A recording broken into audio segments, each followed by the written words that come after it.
السلام علیکم ناظرین، وائڈ اینگل میں خوش آمدید۔ آج کے پروگرام میں ذکر کریں گے اس شعبے کا کہ جس کا عام آدمی کی زندگی سے براہ راست تعلق ہے۔ گویا کہ آج ذکر ہوگا معیشت کا، اور ناظرین جیسے کہ آپ کو معلوم ہے کہ ادارہ شمولیات کے مطابق جو اس وقت ہفتہ وار مہنگائی کا انڈیکس ہے وہ 31%، گویا کہ 30% سے بھی اوپر 31% ہم کہہ سکتے ہیں کہ اس وقت ہے، اور ساتھ میں جو ملک کے زر مبادلہ کے ذخائر ہیں وہ محض $4.5 ارب رہ گئے ہیں، اور کہا یہ جا رہا ہے کہ پاکستان کی بندرگاہ پہ ہزاروں کنٹینرز پڑے ہیں، ایل سیز کھل نہیں رہی کیونکہ ملک کے اندر جو ڈالرز ہے وہ کمیاب ہو چکا ہے، وہ مل نہیں پا رہا۔ ایسے میں جو IMF کا پروگرام ہے وہ بھی مسلسل تاخیر کا شکار ہو رہا ہے۔ گویا کہ دوبارہ جو نامہ ریویو ابھی تک مکمل نہیں ہو پایا، جس کے نتیجے میں پاکستان کو اگلی قسط ملے اور مارکیٹ کے اندر ایک اسٹیبلٹی آئے۔ حکومت وقت اگرچہ کوشش ضرور کر رہی ہے لیکن اب تک کوئی کوشش برابر ثابت نہیں ہو رہی، اور دوست ممالک جو پہلے تو آمادگی ظاہر کر چکے تھے کہ وہ شاید پاکستان کی مدد کرنے جا رہے ہیں، لیکن لگتا یہ ہے کہ ہر چیز IMF پروگرام کے ساتھ لنکڈ ہے۔ گویا کہ پروگرام آگے بڑھے گا تو خیر دوست ممالک بھی آپ کی مدد کرنے کے لیے آگے بڑھیں گے۔ آج کے شو میں ہم نے دو ایسے افراد کو دعوت دی ہے کہ جو حکومتی پالیسیز کے اوپر گہری نظر رکھتے ہیں، پھر ان پالیسیز کا جو عام آدمی کے اوپر اثر ہے اس کو بھی بڑی باریک بینی سے جانتے اور پھر رپورٹ بھی کرتے ہیں۔ ہمارے ساتھ موجود ہیں مہتاب حیدر صاحب، سینئر صحافی ہیں، معاشی امور پہ بڑی گہری نظر رکھتے ہیں، اور ان کے ساتھ ثناء اللہ خان ہمارے چیف رپورٹر بھی ہیں اور اکانومی کو عرصہ دراز سے دیکھ رہے ہیں۔ پہلے تو مہتاب، میں گفتگو کا آغاز آپ سے کروں گا اور یہ جاننے کی کوشش کریں گے کہ کیوں اتنی تاخیر ہو رہی ہے IMF پروگرام کے اندر؟ ہمارے اینڈ پہ کوئی پرابلمز ہیں یا پروگرام جو ہے وہ کچھ جان بوجھ کے معاملات کو التوا میں ڈال رہا ہے؟ دیکھیں، بنیادی طور پہ اس ٹائم حکومت پاکستان کی کوشش تھی، خاص کر ڈار صاحب کے آنے کے بعد، کہ فلڈز کو ایز یعنی استعمال کیا جائے IMF سے لینیٹ ایٹیٹیوڈ کے لیے، لیکن وہ پروجیکٹ فائنینسنگ تو ایک پلیجز تو مل گئے انہیں، لیکن جو IMF کی پرسکرپشن تھی اس کے بالکل مخالف سمت میں ڈار صاحب نے اکنامک پالیسیز کو چلانے کی کوشش کی۔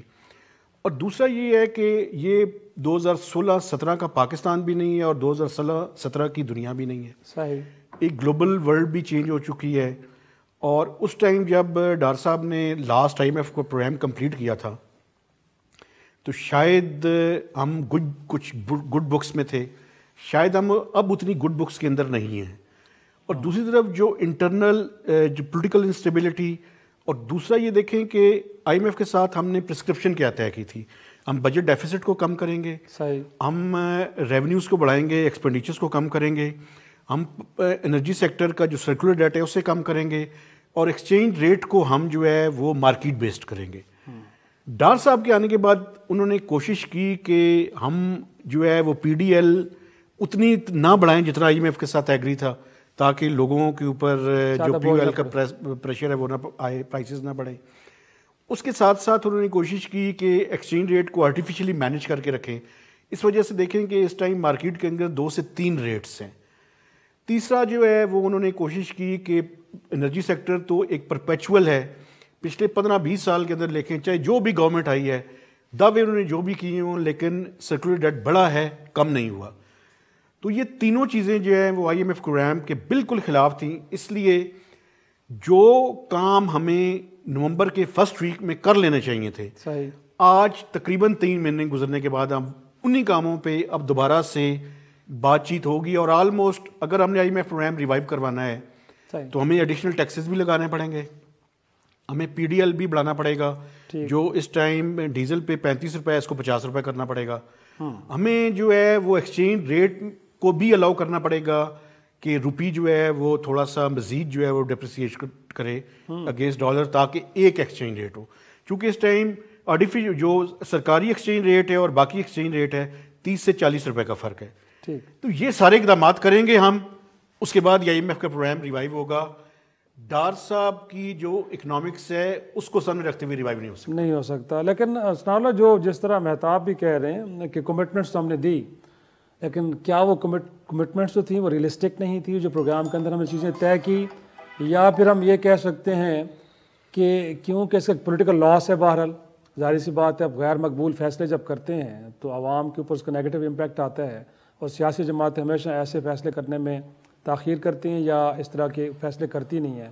تو آپ کو لگتا ہے کہ پری ڈومیننٹ فیکٹر ہے کون سا، جو کمٹمنٹس تھی وہ انریلسٹک تھیں یا سیاسی نقصان کی وجہ سے ڈیلے ہو رہی ہیں چیزیں؟ شرائی صاحب، مہتاب نے جو باتیں کی ہیں تو وہ تو ایک ریئلسٹک ہے جو آپ کو نظر آ رہی ہے بک پہ. میں یہ بات نہیں کروں گا کیونکہ میں نے جو خود ایکسپیرینس کیا، چیزیں دیکھی ہیں، صورتحال اس طرح ہے ہی نہیں. ہم اس حالت پہ پہنچے کیسے، یہ دیکھنا ہے.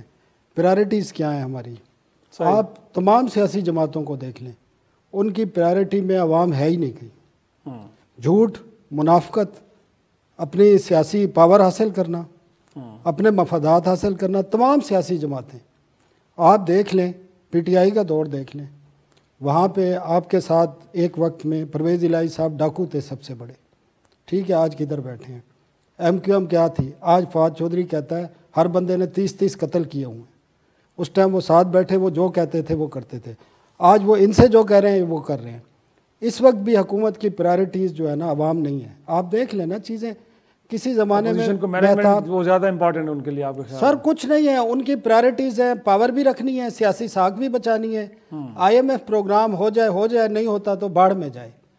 مسئلہ یہ ہے کہ اپنی طاقت کو برقرار رکھنا ہے. سیاسی طاقت ہم نے رکھنی ہے، قوت رکھنی ہے، حکومت کو برقرار رکھنا ہے. ایک دوسرے کو نیچا دکھانے کے لیے آپ عوام کی کوئی پرواہ نہیں ہے. 3.5 سال، 4 سال عمران خان بھی یہی کرتے رہے. پوری قوم کو بتی کے پیچھے لگایا ہوا ہے احتساب کے. اور احتساب کیسے ہو رہا تھا آپ کو بھی پتہ ہے. وہ جسٹس جاوید اقبال کے ذریعے جو احتساب ہو وہ سب کو پتہ ہے کیسے ہو رہا تھا. اور ابھی بھی جو ہو رہا ہے 9 مہینے میں وہ بھی آپ کو پتہ ہے. وہ صرف اپنی ساکھ، اپنے اتحادیوں کو ساتھ، واقعات بھرے پڑے ہیں. پچھلے آپ 3 مہینے میں دیکھیں، اداروں کے ہیڈ مولانا فضل الرحمان کی سفارش پہ لگتے ہیں، ایم کیو ایم کی سفارش پہ لگتے ہیں. ایک 24 گھنٹے کے اندر اداروں کا سربراہ لگ جاتا ہے. ایم کیو ایم نے فون کر دیا یا مولانا صاحب نے کر دیا. میں نام لے کے بتا سکتا ہوں. ممکن ہے وہ کہہ رہے ہیں کہ میرٹ پہ کر رہے ہیں. نام لے کے بتا، کوئی میرٹ نہیں ہے سر. میرٹ ہو تو یہ ملک ٹھیک ہونا شروع ہو جائے. جب آپ کے ملک میں میرٹ ہوگا، جب عوام کی بات کے سوچیں گے، پالیسیاں اس سینس میں بنیں گی. اور پاور، نیوزی لینڈ کی وزیر اعظم کیا کہہ رہی ہے؟ میں نہیں کر سکتی، میں جا رہی ہوں. ادھر کون کہے گا؟ کس نے کہہ دیا؟ آئی ایم ایف اس وقت بھی ڈیلے ہوا پی ٹی آئی کے دور میں، صرف اپنی سیاسی ساکھ بچانے کے لیے. ملک بچانے کی فکر نہیں تھی. اس کے بعد ایک دوسرے کو نیچا دکھانے کے چکر میں ملک نیچے جا رہا ہے. سیاسی جماعتیں تو نہیں جا رہی. وہ پھر لوگوں کو مختلف قسم کی چیزیں دکھا کے، اچھے خواب دکھا کے پھر ووٹ مانگ لیں گے. صحیح. لیکن مہتاب جی فرق یہ ہے کہ دیکھیں، اب پرابلم یہ ہے کہ پچھلے عرصے میں تو جو سیاسی کرتی رہی جماعتیں بالکل ٹھیک کہہ رہی ہیں کہ وہ اپنی پاور گیم ہے بیسیکلی ان کی. لیکن سر اب ایک فرق ہے. وہ فرق یہ ہے کہ پہلے تو یہ ملک چلتا رہا اس سٹیٹس کو کے ذریعے. اب ملک ڈیفالٹ کے دانے پہ کھڑا ہے، اور یہ پاکستان ایک نیوکلیئر اسٹیٹ ہے. اگر نیوکلیئر اسٹیٹ خدا نہ خواستہ ڈیفالٹ کر گئی، اور جس کی پاپولیشن سنولا صاحب 15 کروڑ سے زیادہ نوجوان ہیں جس کے اندر، تو اس کو سنبھالے گا کون؟ اس کو سنبھالنے کے لیے وہ 15 کروڑ نوجوانوں میں سے اگر وہ بفر کے روڈوں کے اوپر آ گئے تو اس کو سنبھالنے والا پھر کوئی نہیں ہوگا. اور دیکھیں اتنی بڑی بات ہے، یہ جماعتوں کو پرواہ نہیں ہے اس چیز کی. اگر ان کو پرواہ نہیں ہے تو یہ ملک جو ہے پھر تباہی کے دانے پہ کھڑا ہے. اس میں کوئی شک نہیں. اور جو ہمیں شرائی صاحب بیٹھنے کو تیار نہیں ہے کہ صورتحال سے نکلیں کیسے. اس میں کوئی شک نہیں ہے کہ جس وقت ملک کے اندر پولیٹیکل پولرائزیشن ہے وہ اس سے پہلے تاریخ میں کبھی نہیں دیکھی گئی. اور ساتھ میں یہ بھی ہے کہ شاید ریئلائزیشن بھی نہیں ہے کہ معاملات کتنے سنگین ہو چکے ہیں. ایک چھوٹا سا بریک لے کے آؤں گا، اور بریک کے بعد جو بھی بات کر رہے ہیں کہ جو بلیم گیم ہے اس کو ہم لے کے ڈسکس ڈیبیٹ کریں گے. جو اس وقت حکومت وقت یہ بار بار کہہ رہی ہے کہ جانے والی حکومت ایک لینڈ مائن بچھا کے گئی تھی، اور یہ جو دھماکے اس وقت معاشی ہو رہے ہیں یہ ان کی وجہ سے ہو رہے ہیں، ان میں کوئی عمل دخل نہیں ہے. یہ بات کتنی درست ہے؟ اور یہ دونوں لوگ کیونکہ ظاہر سی بات ان کو پولیٹیکل موٹیوز نہیں ہیں، تو ظاہر سی بات ہے، امید تو یہ ہے کہ یہ ہمیں ریئلسٹک اپروچ دیں گے کہ واقعی ایسا ہی ہے، یہ ایسا نہیں ہے. سب مل کے اس کی کلیکٹیو رسپانسبلٹی لیں کہ جو کچھ ہو رہا ہے اس وقت اس میں سب ذمہ دار ہے. ایک چھوٹا سا بریک کے بعد اس معاملے کو ڈسکس کرتے ہیں. پروگرام میں ایک بار پھر خوش آمدید. بریک سے پہلے مہتاب جب ہم بات کر رہے تھے بلیم گیم تو سیاسی جماعتوں میں رہتی ہے، اس میں تو کوئی بڑی آبویس سی بات ہے، ظاہری سی بات ہے. لیکن اگین جو کلیم اس وقت پی ڈی ایم کی حکومت کر رہی ہے کہ شاید تحریک انصاف لینڈ مائنز بچھا کے گئی تھی، ان کی معاشی پالیسیاں اس قدر خراب تھیں کہ ملک آج اس نہج پہ پہنچا ہے، آپ کو لگتا ہے کہ وہ آرگومنٹ بڑا ویلڈ ہے، ٹھیک بات کر رہے ہیں؟ دیکھیں ٹو سم ایکسٹینٹ ان کی بات ٹھیک ہے کہ پچھلے جو 36 مہینے یا 4 سال کا عرصہ تھا پی ٹی آئی کا، اس میں اکنامک پرفارمنس بہت بری تھی، اور اس کی بنیادی وجہ یہ ہے کہ اگر آپ فگرز ہیں، اب دیکھیں نا فگرز تو جھوٹ نہیں بولتے، فگرز یہ ہیں میں آپ کے سامنے رکھ دیتا ہوں. جو ٹوٹل پبلک ڈیٹ اور لائبلٹیز تھیں جب پی ٹی آئی کی حکومت آئی تھی تو 29.8 ٹریلین کے لگ بھگ تھیں. جب حکومت ختم ہوئی پی ٹی آئی کی 36 ماہ کے بعد تو 52 ٹریلین کو کراس کر چکی تھی یہ، اور پاکستان کی ہسٹری کا سب سے زیادہ جو ڈیٹ ہے وہ عمران خان صاحب کے عرصہ حکومت میں ہوا. یہ قرضے لینے کی وجہ سے جو کرنسی ڈیویلیو جو اس وجہ سے بھی اس میں ایڈ اپ دونوں چیزیں اس کے اندر دونوں شامل ہیں. ہیں. اچھا دیکھیں جب آپ کا ڈیفیسٹ زیادہ ہو اس کی فائنینسنگ کا طریقہ یہ ہے کہ نقصانات کا یہ جو فسکل ڈیفیسٹ ہے اس کی وجہ سے اور کرنٹ اکاؤنٹ ڈیفیسٹ کی وجہ سے دونوں کا یہی ہے کہ وہ گیپ کو کس طرح فل کریں گے، قرضے لے کر فل کریں گے. ان کے عرصے میں یہ ڈیٹ جو ہے وہ بڑھا. ایف بی آر کا ریونیو پاکستان کی ہسٹری میں 2 سال ایسے تھے کہ وہ فلیٹ رہا. پہلا سال عمران خان صاحب تھے تو فلیٹ رہا، دوسرے سال میں کووڈ تھا میں مانتا ہوں پھر فلیٹ رہا، تیسرے سال میں اضافہ ہوا. جی ڈی پی گروتھ پہلے 2 سال میں بڑی بری رہی، آخری سال میں عمران خان صاحب کے زمانے میں ری بیسنگ بھی ہوئی جس کی وجہ سے وہ ایسے ہی جیک اپ ہو گئی. تو ان کے زمانے میں اکنامک پرفارمنس تو بہت بری تھی، لیکن ہمیں بلیم کرنا چاہیے اس وقت تک جب تک وہ آئی ایم ایف کا پروگرام مفتاح صاحب نے ریوائیو نہیں کیا تھا. مفتاح صاحب نے جب ریوائیو کر لیا پروگرام اس کے بعد جتنی بھی اب اکنامک میس ہے اس ساری کی ساری رسپانسبلٹی پی ڈی ایم کے اوپر ہے. آپ پچھلے 7-8 ماہ میں دیکھ لیں آپ کو چیزیں بہتر ہوتی ہوئی نظر آتی ہیں یا بری ہوتی ہوئی نظر آتی ہیں؟ بری ہوتی ہوئی نظر آتی ہیں. تو ایک پارٹ پہ پی ٹی آئی کی ذمہ داری تھی، یہ 8-9 ماہ میں پی ڈی ایم کی ذمہ داری ہے، اور پی ڈی ایم نے اکنامک فرنٹ پہ میں سمجھتا ہوں اگر آپ چیزوں کو سامنے دیکھیں کہ جو مفتاح صاحب کی پالیسیز تھی وہ بہتر نظر آ رہی ہیں. اچھا.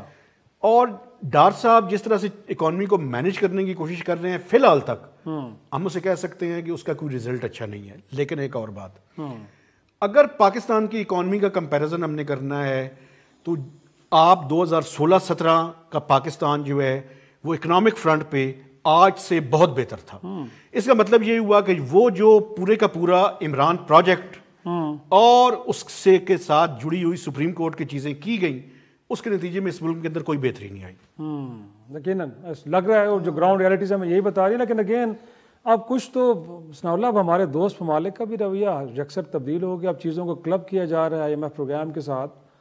تو کیا کہیں، یہ بھی اب کوئی ایک پولیٹیکل ڈیسیجن ہے یا آپ کو لگتا ہے کہ نہیں آئی ایم ایف اور اس طرح کے ادارے اب ان ممالک سے بھی کہہ رہے ہیں کہ کیونکہ پاکستان کی اکانومی کو ہم نے ایک درست سمت میں ڈالنا ہے لہٰذا آؤٹ آف دا وے جا کے کوئی ہیلپ نہ کی جائے جب تک یہ پروگرام کی کنڈیشنز کو پورا نہیں کیا جاتا؟ آپ کو کیسے نظر آ رہی چیز؟ نہیں شرائی صاحب، ہوتا ہے دیکھیں یہ پولیٹیکل وجوہات تو ہوتی ہیں دنیا میں، انٹرنیشنل پالیٹکس ہے وہ تو ایگزسٹ کرتی ہے، لیکن ایشو یہ ہے کہ جب دنیا میں جب بھی اس قسم کے کرائسز آتے ہیں نا کسی بھی ملک پہ تو آئی ایم ایف ہی بیل آؤٹ کرتا ہے اور باقی دنیا بھی آئی ایم ایف کو دیکھتی ہے. یہ ایک مہتاب صاحب کو بھی پتہ ہے. آپ کو جتنے ملٹی لیٹرل بائی لیٹرل جتنے بھی کریڈیٹر ہیں نا وہ پھر دیکھتے ہیں، کیونکہ آئی ایم ایف جب آ جائے گا تو آئی ایم ایف آپ کو اس باؤنڈری سے باہر نہیں نکلنے دے گا. پھر فسکل مینجمنٹ اور فائنینشیل مینجمنٹ آپ کی بڑی سیف ہو جاتی ہے، کیونکہ وہ آپ کو ایک لمٹ بتا دیتا ہے کہ یہاں رہیں گے، کیونکہ جو لوگ پیسے دے رہے ہیں انہوں نے واپس بھی لینے ہیں، آپ کو خیرات نہیں دے رہے وہ. لیکن ماضی میں تو ہم دیکھتے ہیں کہ کتنے پروگرامز ہم نے لیے، شاید ایک آدھ پروگرام ہم کمپلیٹ کر پائے ہیں، باقی کوئی نہیں کر پائے. لیکن اس دوران دوست ممالک کا رویہ ادروائز تھا کہ ہمیں ڈیفرڈ پیمنٹ کا آئے بھی مل جاتا تھا، ہمارے اکاؤنٹ میں پیسے بھی آ جاتے تھے. بٹ اب چیزیں جتنے دوست ممالک ہیں وہ آپ کو اگر پیسے دے رہے ہیں وہ اس لیے نہیں دے رہے کہ آپ کے دوست ہیں، وہ ان کی جو ریجنل اور انٹرنیشنل ان کے جو انٹرسٹ ہیں وہ آپ کے ملک سے وابستہ ہیں اور آپ نے ان انٹرسٹ کو ڈیفینڈ کرنا ہے، ان کو لے کے آگے چلنا ہے، ان کے ساتھ کھڑے ہونا ہے. ان کے انٹرسٹ ہیں، یہ دنیا میں کوئی بھی انٹرسٹ کے بغیر آپ کو پیسے نہیں دے گا. اور پیسے دینے کی مسئلہ یہ ہے کہ ہمیں اس پوزیشن سے کب تک ہم نکلیں گے؟ یہ آئی ایم ایف پہلی دفعہ نہیں ہوا. میں تو جب سے جرنلزم کر رہا ہوں ہر 4-5 سال بعد ہمیں IMF پروگرام میں جانا پڑتا ہے. اسی لیے جو میں نے پہلے بات کی تھی کہ یہ ہمارے جو سیاسی جماعتیں ہیں ساری کی ساری ان کے پاس کوئی پلان ہے ہی نہیں. یہ ان کا پلان یہ ہے کہ ہم 5 سال اپنا اقتدار قابو کر لیں اور اگلے الیکشن سے پہلے ہم کوئی ایسا سسٹم لے کے رکھیں کہ ہم پھر دوبارہ سے آ جائیں. تو اور کوئی ان کے پاس پلان نہیں ہے, یہ صرف ایک عارضی پلان ہے. شارٹ ٹرم اپروچ کے ساتھ آگے مطلب بڑھ رہے ہیں. جو پاور پالیٹکس ہے نا کہ ہمارے پاس اقتدار رہے, بس صحیح اقتدار, وزیر اعظم کی کرسی ہمارے پاس رہے, وزیر اعلیٰ کی کرسی ہمارے پاس رہے. اس کے لیے اس صورتحال میں جو اس وقت صورتحال ہے ہماری, آپ مجھے بتائیں 18 امینڈمنٹ کے بعد 70-80 وزیروں کی ضرورت ہے. یقیناً اس نقطے پہ ہم آئیں گے کہ ایک طرف مطلب ہے آپ کہ آپ شاعری سوچنے کے کی حوالے سے بات ہے, کمیٹی if بنا you رہے are- ہیں, بٹ اگر آپ اتنے سنجیدہ ہیں, اتنے آپ میں عوام کے غم میں گھلے جا رہے ہیں, تو آپ کو 80 وزیر بنانے کی ضرورت ہے. جو فون کرتا ہے جی اس کو بھی وزیر بنا دو, اس کو بھی وزیر بنا دو, جو PDM کا لیڈر نام بھیجتا ہے PM آپ کو شام کو نوٹیفیکیشن ہو جاتا ہے, کچھ نہیں ہے تو SAPM بن جاتا ہے. مطلب بنانا ضرور ہے. صحیح. لیکن مہتاب تھوڑا سا اس طرف بھی آئیں گے کہ آپ سٹیبلٹی لانے کے لیے کہ ریزرو جتنے بھی ہیں اس سے نیچے نہ چلے جائیں, آپ امپورٹس کو بھی کرٹیل کر رہے ہیں. لیکن آج ہی میں آپ کی سٹوری پڑھ رہا تھا کہ جب امپورٹس کم ہوتی ہیں تو آپ کی جو کسٹم ڈیوٹی کی مد میں جو انکم ہے وہ بھی کم ہو جاتی ہے. 170 بلین کا میرے خیال میں آپ نے فگر کوٹ کیا ہے. تو اگر اس طرح کی مینجمنٹ میں آپ جائیں گے تو پھر وہ جو IMF پروگرام کی کنڈیشنز ہیں وہ تو لگتا ہے پھر آپ کمپرومائز کریں گے, اور جب کمپرومائز کریں گے تو پھر ایک ایکسٹرا پریشر آئے گا.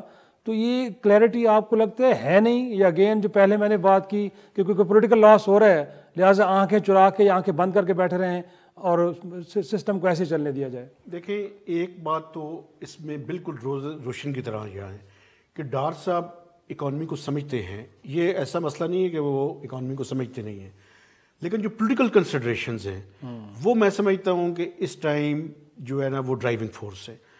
آپ یہ دیکھیں کہ مجھے کوئی بتائے جسٹیفیکیشن, اگر ہمیں بینگ اکنامک رپورٹر پتہ تھا کہ یہ جو 2-3 مہینے گزرے ہیں اس میں پاکستان کے فارن کرنسی ریزروز گریں گے اور آئندہ آنے والے مہینوں میں مزید گریں گے اگر IMF کے پروگرام میں نہیں جائیں گے, تو آپ یہ کہیں کہ ڈار صاحب کو نہیں پتہ تھا, تو میں اس بات کو نہیں مانتا.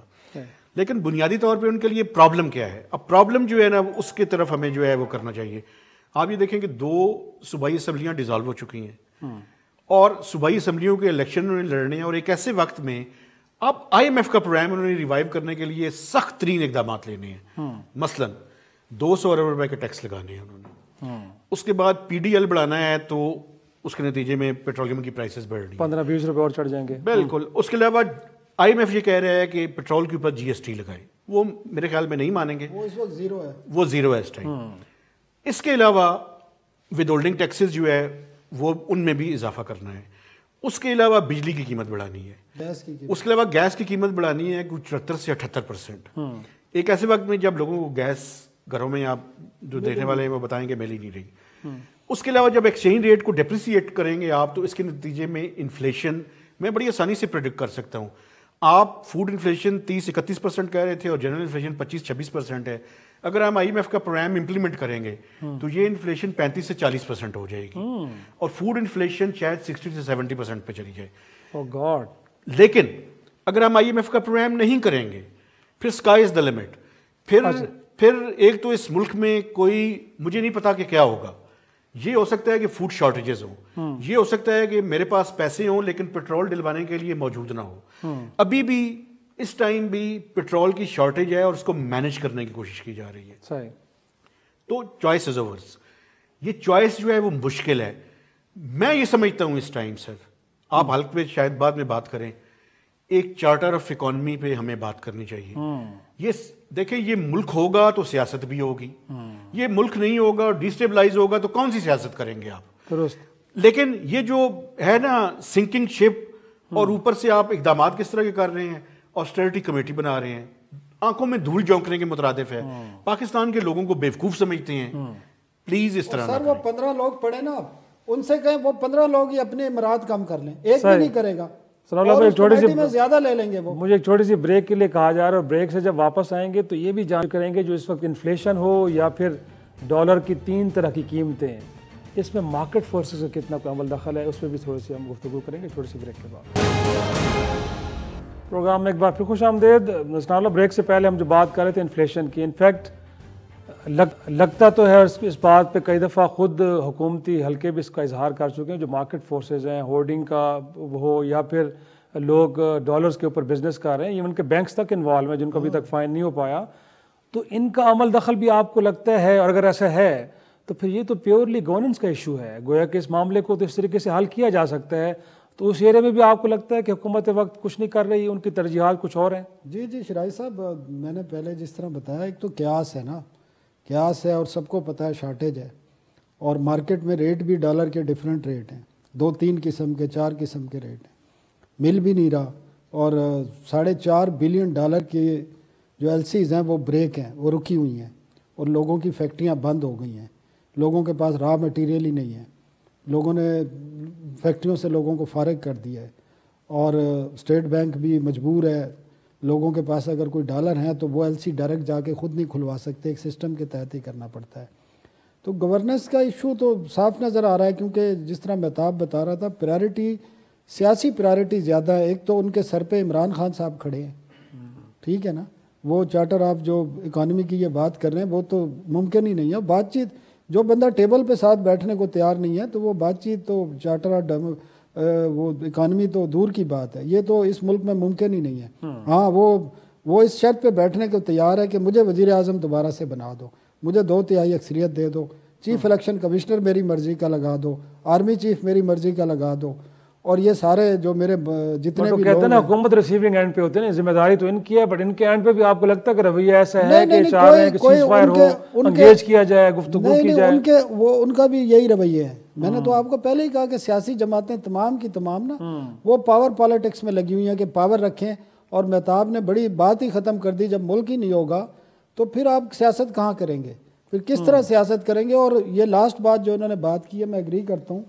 اگر IMF کا پروگرام نہیں ہوا نا، تو اگر کوئی بچتا ہے کہ سمجھتا ہے کہ میں دبئی جا کے اپنی فیملی کو لے کے بیٹھ جاؤں گا، یا برطانیہ چلا جاؤں گا، یا کدھر چلا جاؤں گا، تو اگر یہ پروگرام نہیں ہوتا نا تو پھر انفلیشن یہ 30% نہیں ہوگی. پھر جس طرح ٹرکی میں ہوئی ہے نا، یا کچھ اور ملکوں میں 100% سے اوپر ہو گئی ہے. مطلب ڈیمانڈ سپلائی پہ، آپ کے فوڈ آئٹم تو ڈیمانڈ سپلائی پہ ہوگا نا. جب آپ کے پاس اس کا مطلب پھر مارکیٹ فورسز ڈٹرمن کریں گے کہ کہاں پہ لے کے جانا چیزوں کو. نہیں، وہ تو آپ کے پاس پیسے ہوں گے، آپ کے پاس چیز اویلیبل نہیں ہوگی. لیکن اگین وہ جو ریپیئر ورک ہو رہا ہے مہتاب، گویا کہ اب وہ پرائم منسٹر کہ جس کی کابینہ ملک کی تاریخ کی سب سے بڑی کابینہ ہے، 77 وزراء، مشیر، ایڈوائزرز، سارے معاونین، ایک آسٹیریٹی کو لے کے، آپ کفایت شعاری کو لے کے کمیٹی بنی ہے. تو کیا اس ملک میں اگر گاڑیاں 3 استعمال ہو رہی ہیں 1 کریں گے، بلب 4 جل رہے ہیں 1 جلانا ہے، کیا ان پینٹ سے ہے اس ملک کی جو 5واں بڑا ملک ہے، بڑی کنزیومر مارکیٹ ہے، اس کے مسائل حل ہوں گے، یا کچھ اور کرنا پڑے گا؟ اگر وہ جو ہے، ہم حکومت وقت تو میں نہیں بتاتے کہ کیا کرنا چاہیے جو ضروری ہے. اس سے پہلے شبر زیدی FBR کے چیئرمین رہے، جب باقی معیشت دان بات کرتے ہیں، آپ کے خیال میں ترجیحات کیا ہونی چاہیے، وہ ذرا بتائیں، لوگ وہ جاننا چاہ رہے ہیں. دیکھیں، میں آپ کو ایک بات بتاؤں، patch work is not the solution. Patch work کا زمانہ گزر گیا. صحیح ہے. اسٹیٹس کو کے ساتھ اس ملک کو چلانے کا زمانہ گزر گیا. ہمیں سیریسلی، اگر یہ جس طرح کہہ رہے تھے کہ چارٹر آف اکانومی پہ بات نہیں ہو سکتی، تو پھر اس ملک کی جو بنیادی ہیں وہ ہلنا شروع ہو جائیں گی. دیکھیں، فار گاڈ سیک، ہمیں سیریسلی اس ملک کی بقا کے لیے بیٹھ کے ان پولیٹیکل پارٹیز کو بات کرنی چاہیے. ابھی یہ مشکل فیصلے کر رہے ہیں نا، ایک میں چیز سجیسٹ کرتا ہوں، آپ چارٹر آف اکانومی پہ تو بعد میں بات کریں. یہ جو IMF پرسکرپشن دے رہے ہیں اور حکومت فائنلائز کر رہی ہے چیزیں، یہ مہربانی کر کے تحریری طور پہ عمران خان صاحب کو بھجوائی جائیں، اور ان سے کہا جائے جی آپ سجیسٹ کریں کہ ہم ڈیفالٹ کا راستہ اختیار کریں یا IMF کا پروگرام لیں. کیونکہ یہ نہ ہو کہ ہم IMF کا پروگرام لے لیں تو آپ اس کو پولیٹیکل پوائنٹ سکورنگ کے لیے استعمال کریں. ہمیں میرے خیال میں ابو پالیٹکس جو ہے نا اس ملک کے لیے سوچنا چاہیے. اور یہ جو آپ آسٹیرٹی کی اور یہ اس کمیٹی کی بات کر رہے ہیں، میں سمجھتا ہوں کہ یہ بڑی زیادتی ہے اس ٹائم میں جب آپ کی اتنی بڑی کابینہ ہے اور آپ سائز آف دا گورنمنٹ کو چھوٹا کرنے کے بارے میں ایک کمیٹی کے ذمے آپ نے لگایا ہوا ہے. یہ نشستن گفتن برخاستن کے علاوہ کچھ بھی نہیں ہے اور سب کو پتہ ہے. اس سے پہلے آپ نے ایک کمیٹی بنا دی سرکولر ڈیٹ کے اوپر، گیس کے سیکٹر کے لیے، وہ بھی پتہ ہے سب کو کہ اس میں کسی نے کچھ نہیں کرنا. میں سوال کرتا ہوں حکومت وقت سے، پے اینڈ پینشن کمیٹی بنی ہوئی ہے، اس کی کمیٹی کی رپورٹ کا کیا ہوا ہے؟ ہمیں یہ پتہ ہے اس کمیٹی کی رپورٹ کا بھی کچھ نہیں ہوگا. بہت ساری شاہ جی بڑی مزدار بات ہے. اب یہ پیچ ورک کے کا ٹائم نہیں ہے, پیچ ورک گزر گیا. میں جس طرح شاہ جی نے بتایا میں بتا دیتا ہوں. میں عمران خان کو ایک کریڈٹ دیتا ہوں, ان کے مینیفیسٹو میں تھا کہ فیڈرل گورنمنٹ کی 450-500 پبلک سیکٹر کمپنیاں ہیں, آپ 1.5 ٹریلین سے 2 ٹریلین ہر سال 2000 ارب روپے میں انجیکٹ کرتے ہیں. ان کی ضرورت ہی نہیں ہے, وہ کیوں رکھی ہوئی ہیں؟ میں بتاتا ہوں کیوں رکھی ہوئی ہیں. تمام سیاستدانوں نے ان سے گاڑیاں لی ہوئی ہیں, اپنے بندے انڈکٹ کرتے ہیں. تمام bureaucrat, federal secretary, additional secretary, joint secretary, ان کے بورڈ کے ممبر ہیں, اس سے گاڑیاں لی ہوئی ہیں, اپنے بندے رکھتے ہیں, پیسے لیتے ہیں. اس کے علاوہ آپ کی ملٹری اسٹیبلشمنٹ اس میں بھرتیاں کراتی ہے, اداروں کے سربراہ بہت سارے ہیں, آپ کو پتہ ہے. کوئی بھی نہیں چاہتا وہ کمپنیاں پرائیویٹ سیکٹر کے پاس جائیں.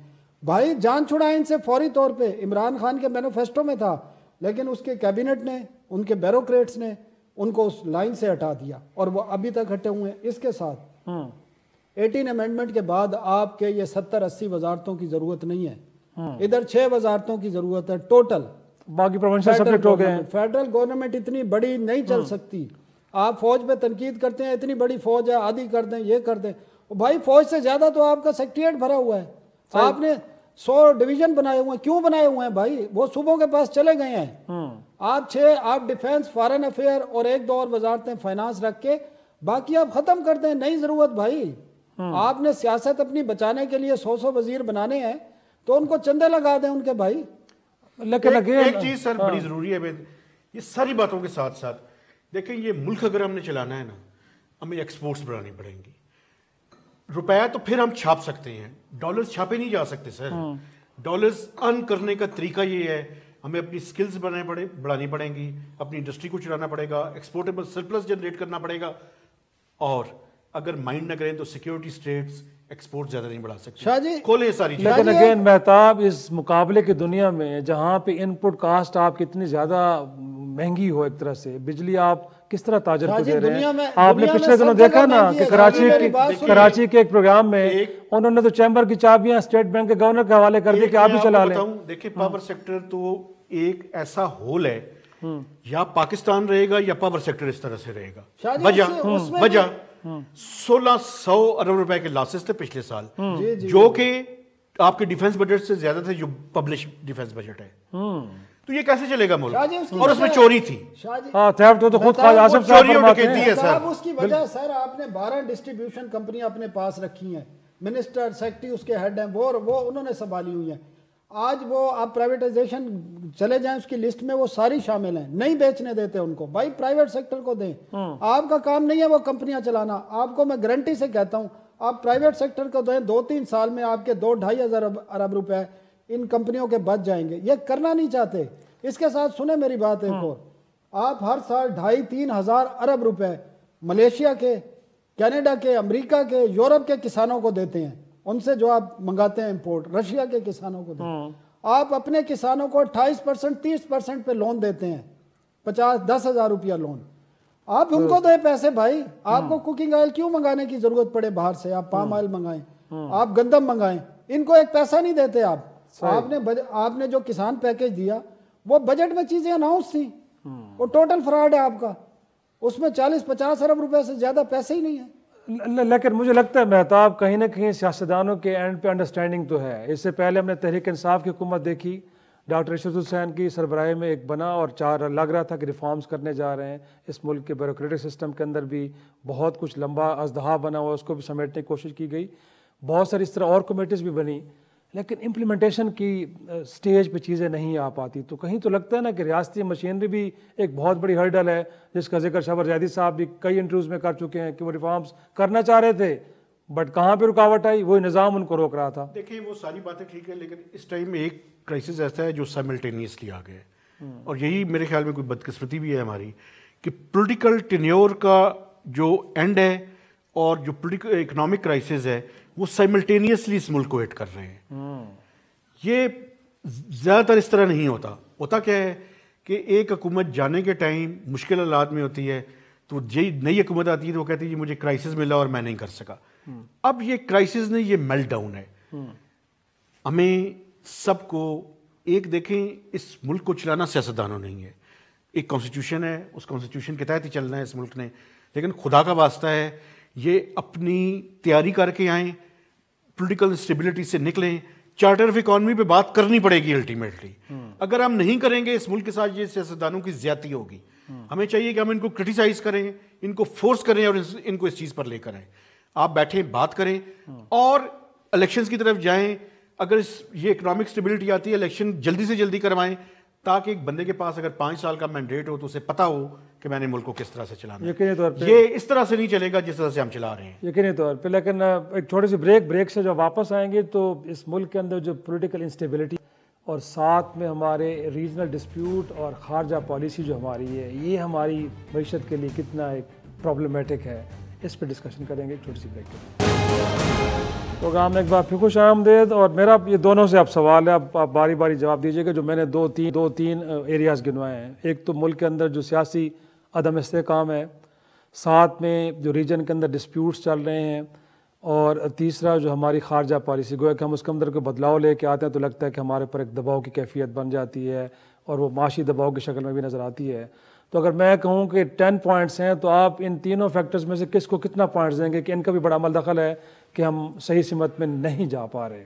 دیکھیں میرے خیال میں تو sir political instability is the major factor. اچھا, ہم اپنے ملک کے اندر ایک آئین اور قانون کے تحت ایک رولز آف دا گیم طے کریں. اس کے بعد ہم ریجن کو جو ہے وہ اس طرح سے کریں کہ اپنے اکنامک انٹرسٹ کو سامنے رکھیں, اور اکنامک انٹرسٹ کو سامنے رکھنے کے ساتھ جو ہمارے بنیادی چیزیں ہیں ان کو سامنے, میں نہیں کہتا کہ ان کو پرسیو نہ کریں, لیکن ہمیں وہ اقدامات کی طرف جانا چاہیے جو پاکستان کے لارجر اکنامک انٹرسٹ کے اندر ہے. تو ان کو سامنے رکھتے ہوئے اگر ہم چیزوں کو کریں, میں آج بھی سمجھتا ہوں کہ اس ملک کے اندر پوٹینشیل ہے اگر رولز آف دا گیم طے ہو جائیں. پرابلم یہ ہے کہ رولز آف دا گیم یہ المیہ ہے, بدقسمتی ہے کہ کیا ہے, اتنے ٹیلنٹڈ لوگوں کا ملک, رولز آف دا گیم نہیں طے ہو رہے ہم سے. کیوں نہیں ہو رہے ثناء اللہ, کیوں طے نہیں ہو رہے؟ ول کی ایشو ہے یا ہرڈلز ہیں؟ کچھ تو آئیڈینٹیفائی کریں نا کہ وجوہات کیا ہیں, پرابلمز کہاں ہیں, رکاوٹیں کہاں پہ ہیں. بالکل. ایک تو ہم جو ہمارا ایک کانسٹیٹیوشن ہے اور آئین ہے, لکھا تو ہوا ہے لیکن اس پہ عمل نہیں ہوتا, آپ کو بھی پتہ ہے.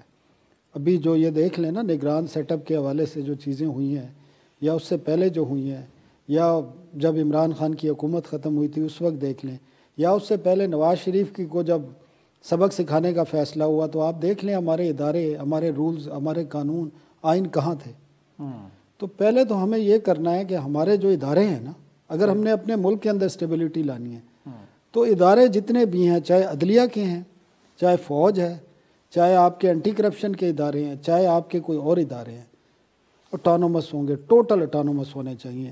کسی کو جواب دہ وہ نہیں ہونے چاہیے. جواب دہ ہوں تو وہ اس لا کو ہوں, قانون کو ہوں جو ان کا دیا گیا ہے. تو سپریم کورٹ ہے, چاہے ججوں کی تعیناتی, ہائی کورٹ کے ججز کی تعیناتی, سپریم کورٹ کے ججز کی تعیناتی, میں ایز اے جرنلسٹ اگری نہیں کرتا جو طریقہ کار ہے. اچھا, وہ بالکل اس میں بائسنس ہوتی ہے. سیاسی جماعت, پارلیمان میں کلیکٹیو وزڈم انہوں نے طریقہ سیاسی جماعتیں ججز لگاتی ہیں. جی آپ کو سب کو پتہ ہے کون کس کا جج ہے, کہاں سے ابلائج ہوا ہے. تو پھر اسی لگتا ہے آؤٹ سورس کرنا پڑے گا. جی آپ کے جب فیصلے آپ خود پروسیڈنگ سپریم کورٹ کی دیکھتے رہے ہیں, ماحول کس طرح بنایا جاتا تھا, کس طرح کیس بنے ہیں, کس طرح لوگوں کو نااہل قرار دیا گیا, اور اب آگے کیا ہونے جا رہا ہے آپ کو بھی پتہ ہے. وہی گیم پھر دوبارہ سے ریپیٹ ہو رہی ہے. تو ایک تو یہ کرنا پڑے گا. اور بدقسمتی سے ہم وہ ملک ہیں, واحد ملک ہیں شاید دنیا میں جس کے کوئی بھی پڑوسی ہم سے خوش نہیں ہے. نہ ہم ان سے خوش ہیں, نہ وہ ہم سے خوش.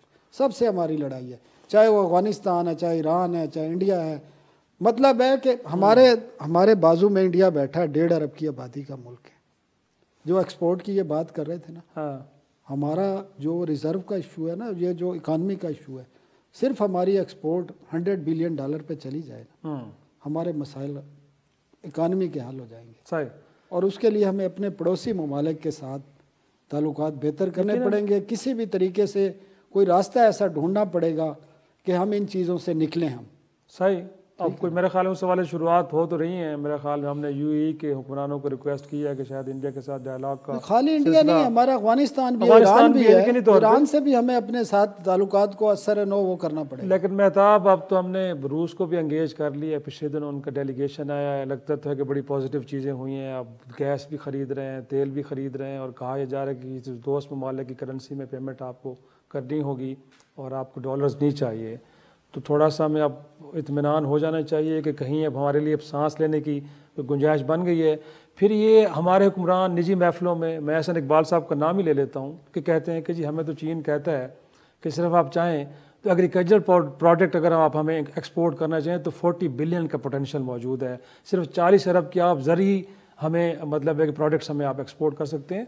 تو اگین کیونکہ آپ بھی پالیسی میکرز کے ساتھ بیٹھتے ہیں, جاننا یہ چاہتے ہیں کہ رکاوٹیں ہیں کہاں پہ, کیا پرابلم ہے. اصل میں سر دیکھیں, دنیا میں جہاں کہیں بھی ترقی ہوتی ہے, ایکسپورٹس ہوتی ہیں, اس کے لیے ایک انیبلنگ انوائرمنٹ کریٹ کرنا پڑتا ہے. ہمیں دیکھیں سر, بنیادی طور پہ یہ آپ کا سبجیکٹ نہیں ہے, تھوڑا سا ہم ہٹ جائیں گے, لیکن اپنے ایجوکیشن سسٹم پہ ہمیں جو ہے نا وہ توجہ دینے کی ضرورت ہے. اچھا, تاکہ ہیومن ریسورس جس ملک کا جتنا بہتر ہوگا اتنی اس کی آگے چیزیں بھی بہتر ہوں. اسکلڈ, یس. ایگریکلچر سیکٹر میں آپ یہ دیکھیں کہ ہمیں ریسرچ کی R&D پہ ہم بالکل جو ہے نا ہمارا فوکس نہیں ہے. ٹریڈیشنل وے میں بالکل کیے جائے. جب تک انوویشن اور R&D پہ ہم توجہ نہیں دیں گے ہماری ایکسپورٹس نہیں بڑھ سکتی. اور رائٹ کائنڈ آف لنکیجز, اگر ہم چائنا میں اپنی ایکسپورٹس کو پروموٹ کرنا چاہتے ہیں, ایک تو ایکسپورٹیبل سرپلس جنریٹ کرنا پڑے گا, اور ساتھ ساتھ اپنے اسٹینڈرڈس کو, اپنے پروسیسز کو ہمیں دوبارہ سے پورے کے پورے اسٹرکچر کو جو ہے وہ انیبلنگ انوائرمنٹ کے لیے ضروری ہے. لیکن سر بنیادی بات ہے ول کی. جس دن پاکستان نے یہ طے کر لیا ہم نے, اور اپنے رولز آف دا گیم اپنے ملک کے اندر ہم نے ٹھیک کر لیے, آپ یقین کریں, میں آج بھی جاتا ہوں, میں پچھلے 25 سال سے جرنلزم کر رہا ہوں, ہم پاکستانی انڈیویجول ہر جگہ پہ بریلینٹ ہیں. پرابلم ہمارا یہ ہے کہ کولیکٹیو کوئی پرابلم ہے ہماری, کوئی لیگ پولنگ ہے یا کوئی مینوفیکچرنگ ڈیفیکٹ ہے یا پتہ نہیں کیا ہے, وہاں پہ ہم لیکنگ کرتے ہیں. اور سر اگر یہ اس ملک کے اندر پولیٹیکل اسٹیبلٹی اور رولز آف دا گیم طے ہو جائے, ریجن کو کیا میں سمجھتا ہوں ہم دنیا میں اپنا نام پیدا کر سکتے ہیں. اور ثناء اللہ کیا لگتا ہے کہ رشیا کے ساتھ جو ہم نے ایگریمنٹس کیے اس حوالے سے ول ہماری بڑی سالڈ ہے, ڈٹرمنڈ ہے ہم کہ کریں گے, ورنہ ماضی میں کئی ایسے معاہدے ہوئے ہیں جن کے اوپر عمل درآمد نہیں ہوا. تو وائٹل ہے ہمارے لیے ایران کے ساتھ گیس پائپ لائن کا کیوں نہ ہو. مجھے شرائی صاحب ابھی بھی یہ نظر آ رہا ہے کہ ہم یہ مذاکرات اور یہ چیزیں نا ہم میسج کسی کو دے رہے ہیں, کرنا ہم نے کچھ بھی نہیں ہے. مجھے آج بھی یہی نظر آ رہا ہے, کیونکہ اس وقت جو انوائرمنٹ ہے نا رشیا کے لیے, رشیا کی مجبوری ہے کہ اس کے ساتھ کوئی کھڑا ہو, کوئی کھڑا ہونے کو تیار نہیں. اس مجبوری کا فائدہ ہم اٹھا پائیں گے یا ہمیں کہیں سے کال آئے گی تو پھر ہم نے, نہیں مجھے امید نہیں ہے. مجھے آج بھی یہ امید ہے کہ کسی کو دنیا کو میسج دیا جا رہا ہے کہ بھائی اگر آپ ہمارے ساتھ اس طرح کرو گے نا تو پھر ہم اس طرح کریں گے. لیکن وہ مہتاب کیونکہ آپ بار بار رولز آف گیم نہیں کر رہے, تو میرا پروڈیوسر بھی کہہ رہے کہ سر آپ پوچھتے تو کہ کون طے کرے گا, یہ سیاستدانوں نے کرنا ہے یا کوئی اور ہیں جنہوں نے یہ طے کرنا ہے. سر اس ملک کی ملٹری اسٹیبلشمنٹ نے طے کرنا ہے, اس ملک کی جوڈیشری نے طے کرنا ہے, اس ملک کے سیاستدانوں نے طے کرنا ہے. ان لوگوں نے جو ہے وہ بیسیکلی چیزوں کو طے کرنا ہے. رولز آف دا گیم ایک اور بات, کانسٹیٹیوشن نے طے کرنا ہے. میں کہتا ہوں کہ جو آپ کا آئین ہے, میں نے کانسٹیٹیوشن کی بات, اس کے اندر ہر چیز لکھی ہوئی ہے, اس کے اوپر ہر بندہ کھڑا ہو جائے تو رولز آف بزنس بن گئے. تو کون منع کر رہے ہیں؟ میاں نواز شریف صاحب کو, شہباز شریف صاحب کو, زرداری صاحب کو, بلاول صاحب کو, عمران خان صاحب کو. آپ دیکھ لیں 2018 میں کس طرح ایک بندے کو تیار کر کے لایا گیا, اب یہی لوگ پھر اس کو ہٹانے کے لیے پھر ان کو بلایا گیا, سب انہی کے پاس جاتے ہیں. عمران خان صاحب کہتے تھے کہ نیو سوشل کانٹریکٹ جب تک نہیں ہوگا, رولز آف دا گیم کا مطلب یہ ہے کہ اپنی ڈومین سے باہر نہ نکلیں آپ. میں بحیثیت جرنلسٹ میں یہ نہ بتاؤں کہ آپ نے جنگ کیسے کرنی ہے, کیونکہ مجھے آتا نہیں ہے یہ کام. مجھے خبر لکھنی آتی ہے, مجھ سے خبر لکھوائیں, مجھ سے اس ملک کی پالیسی میکنگ نہ کروائیں. میرا کام کرٹیسزم کرنا ہے, وائٹ ڈاگ کا کام ہے میرا وہی کام ہو. جنہوں نے ملک کے لیے جنگ کرنی ہے وہ پالیٹکس نہ کریں, اور جنہوں نے پالیٹکس کرنی ہے وہ جنگ کی بات. یہ باتیں کر رہے ہیں نا, یہ ٹھیک کہہ رہے ہیں. سپریم کورٹ کا کام پالیسی سازی ہے, وہ پالیسی سازی کرتے ہیں. اچھا یہ جو بات کر رہے تھے بڑی امپورٹنٹ بات, کام کیا ہے, سیاست کرنا ہے, وہ سیاست کرتے ہیں. بالکل ٹھیک کہہ رہے ہیں. مجھے یہ بتائیں کہ یہ ججز کی اپوائنٹمنٹ کا طریقہ کار ہے, اس میں کمپٹیٹیو ایگزام کیوں نہیں ہونا چاہیے آج جوڈیشری کے لیے؟ یقیناً بڑے سوالات ہیں جن کے یقینی طور پہ جواب بھی ملنے چاہیے, اور مور امپورٹنٹلی جم تاریخ کے دوراہے پہ کھڑے ہیں, یہاں پہ ہوش مندی کے ساتھ اور حوصلے کے ساتھ اور دوسرے کو برداشت کر کے اور ایک دوسرے کے اوپینین کو سپیس دینے کے بعد ہی شاید آگے پڑھ پائیں گے. اگر ملک کے جو سوچنے والے لوگ ہیں وہ یہ بتا رہے ہیں کہ اس وقت حالات بہت خراب ہیں, تو میرا خیال میں اس وقت جو ملک کو آگے لے کے بڑھ رہے ہیں ان کو بھی چاہیے کہ ان آوازوں کو سنیں اور یہ جو کمپلیکس قسم کے معاملات ہیں ان کو حل کرنے کے لیے مل بیٹھے ہیں. اور دنیا میں بڑی ایسی مثالیں آپ کو ملیں گی جہاں پہ پیچیدہ ترین مسائل کو گفتگو کے ذریعے اور مل کے حل کیا گیا ہے. آج کا شو یہیں ختم کرتے ہیں, اجازت دیجیے, خدا حافظ.